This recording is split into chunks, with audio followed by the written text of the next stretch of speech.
Okay, so the first example I saw, which was quite intriguing, had to do with language, English language brought alive through visualization and immersion. The reason I like this one is we are doing a program, for example, in Brazil with 50,000 students, where we help them to learn contextually, right? Meaning that you learn by being there. So not just having a miniature terrace like we're doing here, but with 9.0 we can make that terrace and blow it up scale 1 by 1. So that's something very exciting. So I would like your thoughts here, why you think learning a language, you're doing that in a contextual way where you actually have information and you learn it as you need it. What do you think about that? Yeah, so I think that is the best way. In fact, we have two components here. As you said, is the contextual component, but also I would say the embodied component I mentioned right at the beginning. So you have a very strong connection between the meaning of the word, the sensorial aspects of the word, and action tendencies. So this is, in fact, this is the idea if you want to master language. Exactly. And what we are doing now with 9.0 and beyond is that you can actually see your colleague that is at Cambridge, and he's in the same environment. He holds a phone. So what's happening here for everybody's benefit is someone holds a phone and walks through, but in fact they are in Transylvania in a garage. They are not in this place, but they've scaled up the model, as you can see. But now by having voice communication at the same time, you can reach much more. So let's look at the second examples. This is students developed to traverse the solar system. We intentionally took off the sound. It is in Romania, so there's a lot of explanations going here for the benefits of the audience that we don't have. But I did so the professor can comment. Yes, please go ahead. What's your thoughts about using it in the context of something that we seldom or never get to experience? Yeah, so I think that was prepared for the high school. I tell you why, because we have a STEM program in which our students try to engage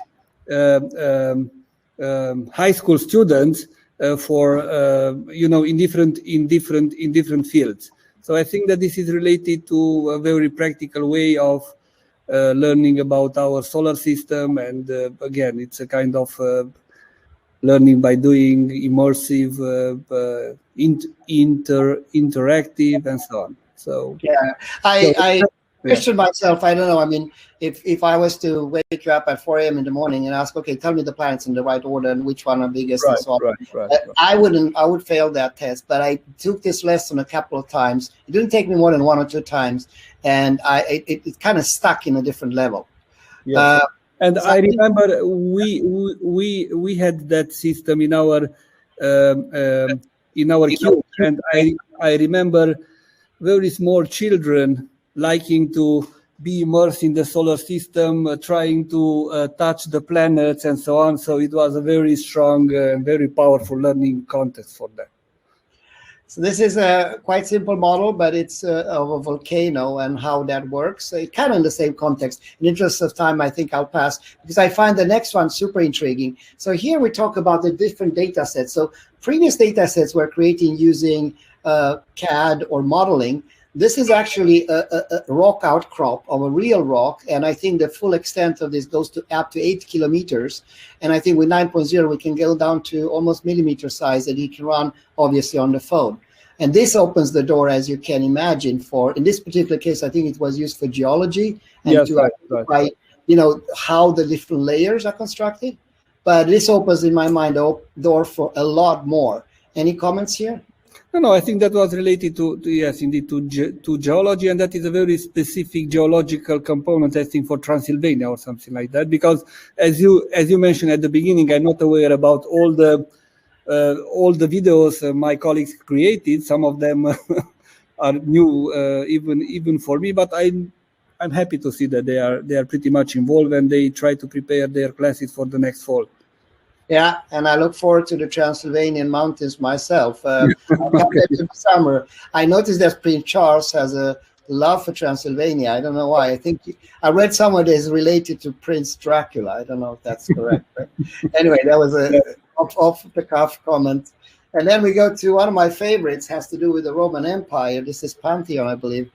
I know how many times I've been in Rome and sat by the cafe on the side and look at this building there. And I always dream of having this movie that I want one image for every year going back to 2,000 years plus. And here we have it. And I enjoyed to listen to your professors talking about this. Any comments?